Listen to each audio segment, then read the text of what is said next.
नमस्कार। 23 अप्रैल 2020, कक्षा 12 राजनीति शास्त्र, अध्याय 3 विश्व राजनीति में अमेरिकी वर्चस्व। प्रिय छात्रों, आज हम अमेरिकी वर्चस्व शक्ति के रास्ते में आने वाले अवरोधों पर विचार करेंगे। छात्रों, इतिहास बताता है कि साम्राज्यों का पतन उसकी अंदरूनी कमजोरियों के कारण होता है। ठीक उसी प्रकार अमेरिकी वर्चस्व की सबसे बड़ी बाधा खुद उसके वर्चस्व के भीतर मौजूद है। 11 सितंबर 2001 की घटना के बाद कई सालों तक ऐसा जान पड़ता था कि अब अमेरिका का कोई भी विरोध करने की हिम्मत नहीं कर सकेगा।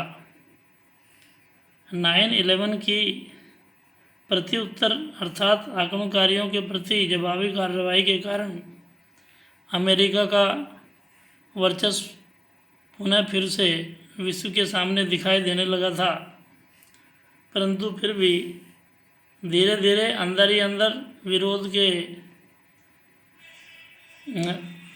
विरोध शुरू हो गए थे। वे अवरोध थे। पॉइंट फर्स्ट, अमेरिका की संस्थागत बनावट अर्थात बनावट। अमेरिका में शासन का 3 अंगों में बंटवारा है। यही बनावट कार्यपालिका द्वारा सैन्य शक्ति के बेलगाम इस्तेमाल पर अंकुश लगाती है, जिसके कारण अंदर ही अंदर अमेरिका में ही इसका विरोध होने लगा है। सेकंड पॉइंट, अमेरिकी समाज का अपनी प्रकृति में उन्मुक्त होना।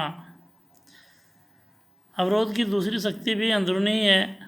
अमेरिका में जनसंचार के साधन भले ही समय समय पर वहाँ के जनमत को एक खास दिशा में मोड़ने की कोशिश करें, लेकिन अमेरिकी राजनीतिक संस्कृति में शासन के उद्देश्य तथा तरीकों को लेकर गहरे संदेह का भाव भरा है।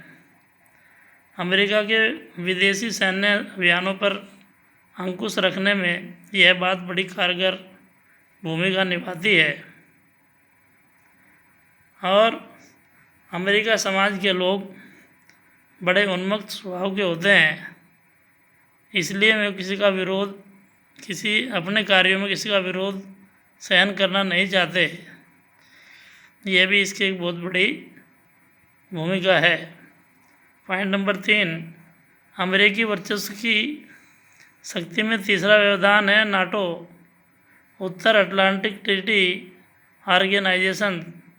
स्पष्ट है कि अमेरिका का बहुत बड़ा हित लोकतांत्रिक देशों के इस संगठन नाटो को कायम रखने में है, क्योंकि इन देशों से अमेरिका की बाजार मूलक अर्थव्यवस्था चलती है। इसी कारण इस बात की संभावना हमेशा बनी रहती है कि नाटो में शामिल देश अमेरिका के वर्चस्व पर कुछ अंकुश लगा सकते हैं। उपरोक्त सभी कारण अमेरिकी वर्चस्व में अवरोध हो सकते हैं। ध्यान रहे कि किसी भी देश का वर्चस्व हमेशा समय के लिए कायम नहीं रहता है। समय तथा परिस्थितियों के कारण वह ऊपर नीचे होता रहता है।